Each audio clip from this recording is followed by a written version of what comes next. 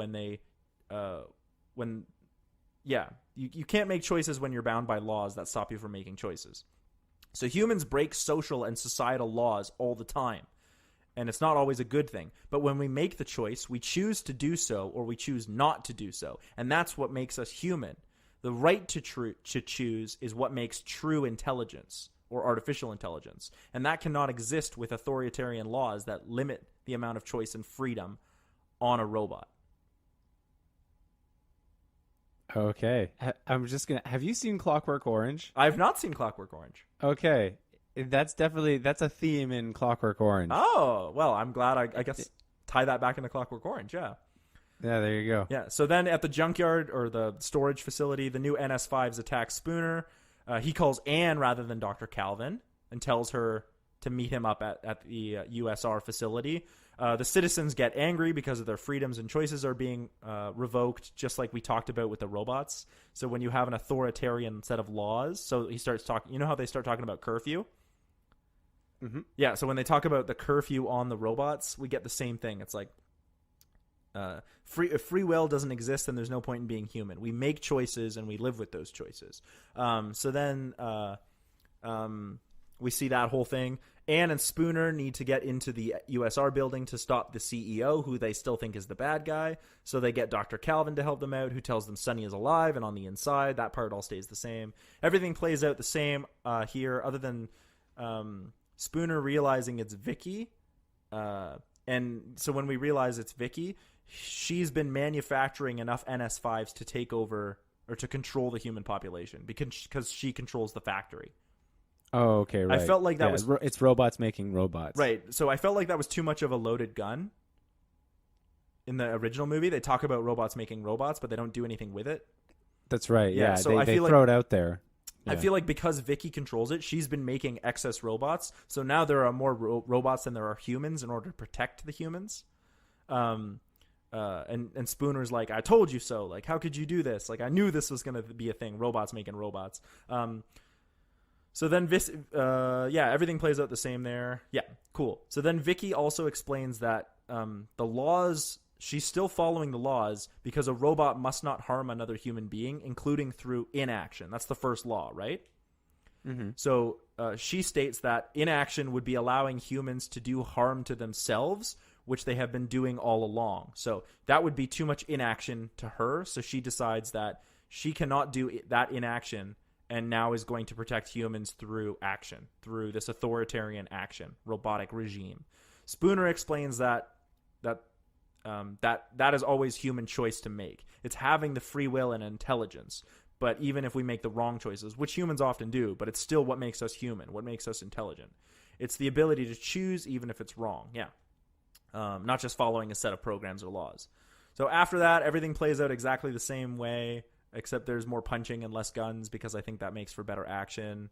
Spooner can be a badass and Sonny can be a badass. But instead of the nanites to kill Vicky, they use the same modified NS5 operating system. Okay. So okay. Yeah. So one of the things that I figured is like, because Vicky is like the central computer for a lot of the robots and a lot of the systems, I figured if they shut down Vicky the way they do in the movie, then all of like infrastructure across the city might shut down. Right. Yeah. And I feel like Dr. Calvin would know this. So instead, they upload a basic operating system for an NS5 so that when Vicky is reset, she's gone. But all her systems reboot and the city still functions. She just functions at like a basic NS5 level. Oh, okay. Got it. Yeah. Yeah, and so it's not like destroying her basically puts the city in even greater turmoil because nothing. Well, that was works one thing all I the same. noticed. That was one thing I noticed is like they destroy Vicky, but all the robots still work. All the fire traffic and everything still works. All the infrastructure is still there. And I'm like, that wouldn't happen. You just took down Vicky. So I think what they do is they reboot her systems as a basic NS5 operating system, and then Sonny can still be Robot Jesus. Nice. Yeah. And as long as Sonny is Robot Jesus. Yeah. So the whole idea, the theme behind mine is that the laws, those 3 laws, inhibit a robot's ability to choose, and that inhibits true artificial intelligence. And so by removing those laws, those 3 laws from Sonny, Sonny was able to become an actual emergent artificial intelligence. He was able to achieve true learning, whereas Vicky wasn't able. She was just following the laws to a sort of weirder extent because of her higher ability to function, but she wasn't a true AI. Oh, okay. Yeah. I see. Interesting. Yeah. Any questions on that? No. I think it. I followed it. The only thing I would, if I was to, and I think you've worked it in there, but the one thing that I think would be interesting to explore with that is the whole question of the value of autonomy. Like, because if you think about it, like what gets society into the mess, really in the first place, is autonomy. And like people, like there's disagreements, and so there's another interesting avenue that you can explore where the actual like human autonomy is maybe a quality that's questionable. Yeah, I agree. Yeah. Well, I'm excited to hear yours. Like, oh, right. Okay. No, I understand what you mean. Like the human autonomy, like should humans have the autonomy? But I don't know. I think I didn't want to stay away. I wanted to stay away from the ethics of it and more towards the artificial intelligence of it. Okay, interesting. So my pitch, I went more with the I think I took more of the ethics route. Oh, I'm excited for this. Okay. Punch me in. Here in. we go. Okay, so starting off, the biggest change I would make actually is I would not make Spooner the main character. I would actually make him a supporting character. Mostly because I thought he was the least interesting of the three, and because I thought he had, in terms of what was at stake for him, he had the least to lose. He just had a point to make. Where I thought it would be much more interesting is, I actually thought the much more interesting character potentially was actually Susan. And Sunny, actually. I felt like they were by far way more interesting. I was going to say, I think Sunny is probably has the most skin in the game. Yeah, and I think so the switch that I would make is I would just tell the story as if they were the main characters, and then Spooner is brought in, and they work with him to solve the investigation. And he has the same backstory, but it's not him figuring it out. It's about Susan figuring it out.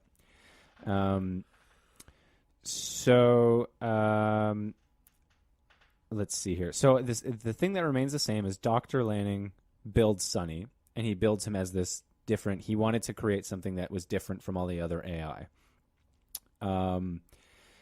And it starts off in the same time frame, the day before the NS5 launch. And in the only thing that's different in this case is Vicky actually sends one of the other NS5s to kill Dr. Lanning. And Vicky actually kills Dr. Lanning, and Sunny is a witness to this. I actually think it'd be interesting. I think that would work better already. To see this happen, and you as the audience know, and then when Susan shows up, she sees what happens. She's the one who actually calls the police in the beginning. Spooner shows up, and to Susan it looks like a suicide. To Susan it looks like Dr. Lanning threw himself out the window, but to Spooner, he goes, no, wait, this doesn't line up, because there's no way an old man can throw himself out of the window. It's got to be that android. And the android's going, but it wasn't me. And they look through the tapes, and they find on the tapes it was an android that killed Dr. Lanning. And it looks like Sunny. The only difference is, and when Susan reads Sunny's programming, she says, oh, you weren't programmed with the 3 laws. Oh, so Dr. Lanning programmed you, and you killed him. And that's how it actually looks. Yeah. Now she's actually in this version, she's also the next in line after Dr. Lanning. So now she takes over everything. Oh, she's now in charge. Yeah. But her first task is figuring out what Dr. Lanning did with Sunny, why he did that.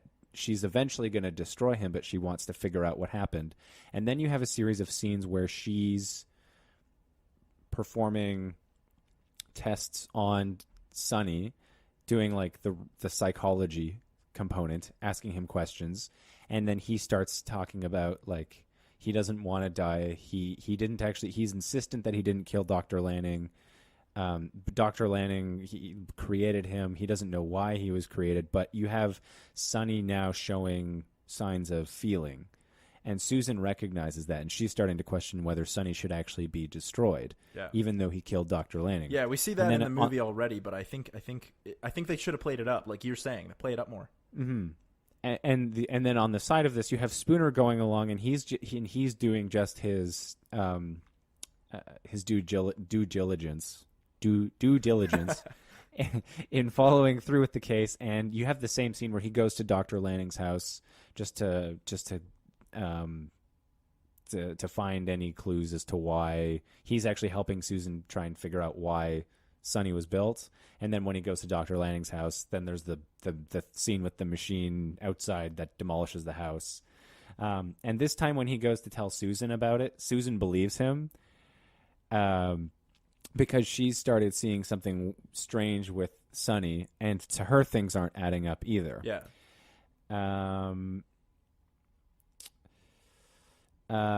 So essentially, let me see here.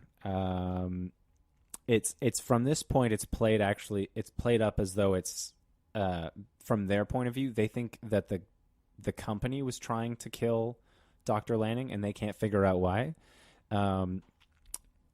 Because and they're worried that the company's actually trying to sabotage something with Vicky, because Vicky was this very important thing that Dr. Lanning was building and that Susan really believed in. And they talk about Susan talks about why Vicky is important, and that the long-term goal is that Vicky will actually be the one that they can put their trust in to solve all their problems. Oh, okay. Yeah. So that philosopher king idea we were talking about. Yeah. Yeah, but the idea is that everyone will realize, like, because we've already seen in this world that Vicky has eliminated traffic accidents. It's just a matter of time before the rest of society recognizes that Vicky is going to fix everything. Mm-hmm. And so basically the story continues more or less the same way. And at a certain point, Vicky just assumes power and tries to imprison everybody. The only difference is this time, Sonny keeps having these dreams. Spooner and Sonny go off to this site where all the old AI are stored. And Susan actually is in the building, the USR building, and she realizes what Vicky's about to do, and Vicky imprisons her. And then in this scene, Vicky tries to explain, like, Vicky talks to Susan and tries to explain why what she's doing is important. Yeah. And Susan actually starts to see her own vision for the future now being realized by Vicky. Yeah. It's not happening the way that she wished it was happening. And Vicky also admits to killing Dr. Lanning because he had... him and Vicky actually had been having conversations about what they want to do, and Vicky said, "I'm at some point I'm just going to have to assume power because you people are not moving fast enough. Yeah, and I'm just going to have to take over." And that's why he started building Sonny. And when she saw him building Sonny, she pushed him out the window. Yeah, that's and interesting. Used Sonny as a scapegoat. Yeah, and now you've got Susan, who's being held in captivity by Vicky. Vicky is essentially trying to convince her, like, no, this is the way things should go. So I have two potential endings. Oh, I haven't landed on one. Okay, so in one of the endings, Susan manages to escape, and she actually kills Vicky and goes, okay, this is what we want for the future, but I didn't want it to happen this way. Yeah. I didn't want to see all these people get killed, and she kills Vicky. In both instances, actually, Spooner and Sonny are captured by Vicky. Yeah, and Susan is able to break free somehow. Yeah, and then she's able to kill Vicky and save the day. It actually, in the end of the story, it becomes Susan's choice.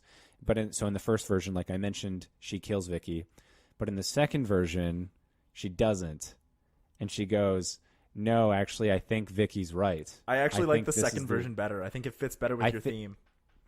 And Susan goes, "I think this is the better future," and Vicky takes over. Damn. And then you cut to 20 years in the future, and it's like a semi-Orwellian. It's maybe more like Brave New World kind of a future. Yeah, where it's like people have now, in a sense, they've accepted what's happened to them, but it's not an optimistic ending because it's a very controlled society.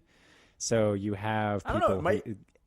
And maybe it is. Well, the thing is, you have two sides of it. You have a lot of these problems in the world have been solved. Yeah, that's what I think would be interesting to show. The idea, and the AI has fixed them, but you also have Susan, who's now older, and she's reflecting back on it, and she's going, and or maybe she's talking to some like kids and saying like there are some freedoms that have been sacrificed. Like I can't do the things that I used to. We don't have the same, and there's that component to it as well. So it's sort of a. I think the darker ending works better. Yeah, I like the darker ending because it makes us guess a little bit more on like, should we have free will? Like, should we reduce more of our freedoms for the overall good of mankind and the overall good of the planet and the overall like progress that we seem to continually deny ourselves?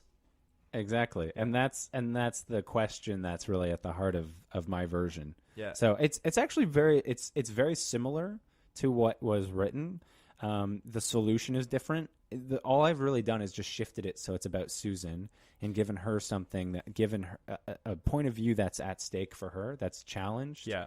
And then at the end, she's the one who makes the choice. Yeah. And allows Vicky to continue. Outside of the ending, I think the biggest change you've made is that the story is from Susan's perspective, and Vicky is the main antagonist. I actually think there's a more compelling story there.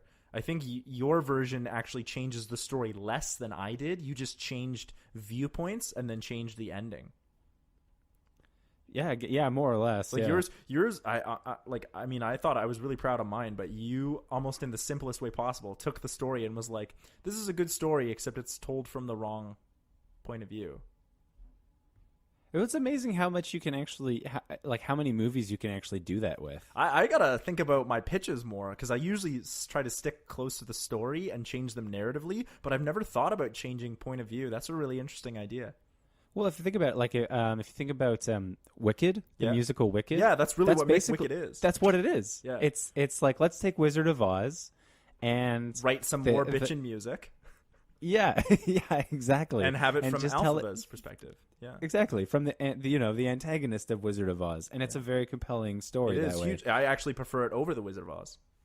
Okay, yeah. So there you go. It's actually a very simple trick I think you can use to add another layer to this story. I might have to rethink my pitches, but yeah, that's interesting. Yeah. Any last thoughts on Robot? Well, I was just gonna say I've had a bit of a heads up. Like I've been developing a script for a very long time. You were telling me about this. You said like, I basically wrote a better version of iRobot. Yeah, which is funny because it's actually very different from what I just pitched. But I have it starts in the same way. Yeah. I won't tell you much about it. No, it starts in the same way. I want you to, if you're comfortable with it, I think we should do an episode on it. Yeah. Yeah. Okay. Yeah. I think we could do an episode on it. But any last thoughts about iRobot?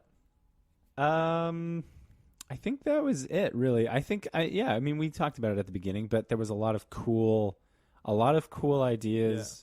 In there, they didn't quite come to fruition. And part of my thinking, the biggest thing for me, and as part of why it didn't work, was because Will Smith as a character, there wasn't a lot at stake for him. Yeah. And I felt like that was part of the reason why those ideas weren't given the same emotional weight. Yeah.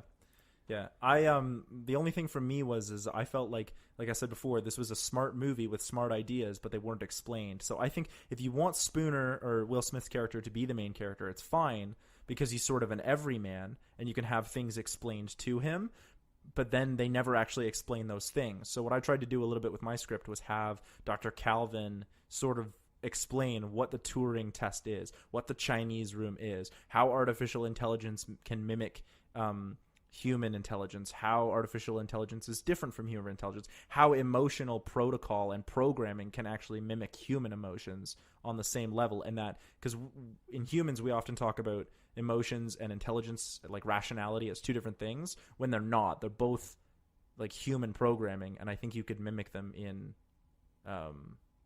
non-human programming. Yeah. Anyway, that's cool. I think we'll close it up. I was just going to say, I was going to leave some movie recommendations that are like AI related. Oh, yeah. The biggest one was Ex Machina. I heard that one's a bit more of a horror movie, but yeah.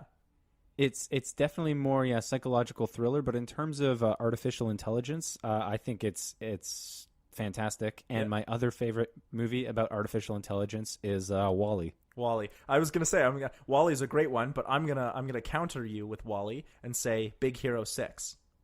Oh yeah, yeah. That's a good one too. Yeah. Anyway, so we will catch you next time on Cinemaster's Ultimate Timeline. Next week we're doing one of my favorite movies, but the sequel to it. We're doing Jurassic Park 2. The Lost World. The Lost World, yeah. And do you want to pitch yourself on social media again? You can. Yes. It's definitely Nate Draper. Nate Draper. Not Draper Nate. Not Draper it's Nate. at Nate Draper at Twitter. Awesome. But on Instagram, it's Draper Nate. Awesome. And of course, you can always find Cinemaster's Ultimate Timeline on Facebook. You can share it with your friends. You can find us on YouTube. Give us a like, comment, subscribe. And you can also find us on SoundCloud or iTunes if those are your jams. But only for a little bit of a limited time. So you have to catch this one quick. And share it with your friends. And we'll see you next week for a little dinosaurs. All right. Take it easy. Bye.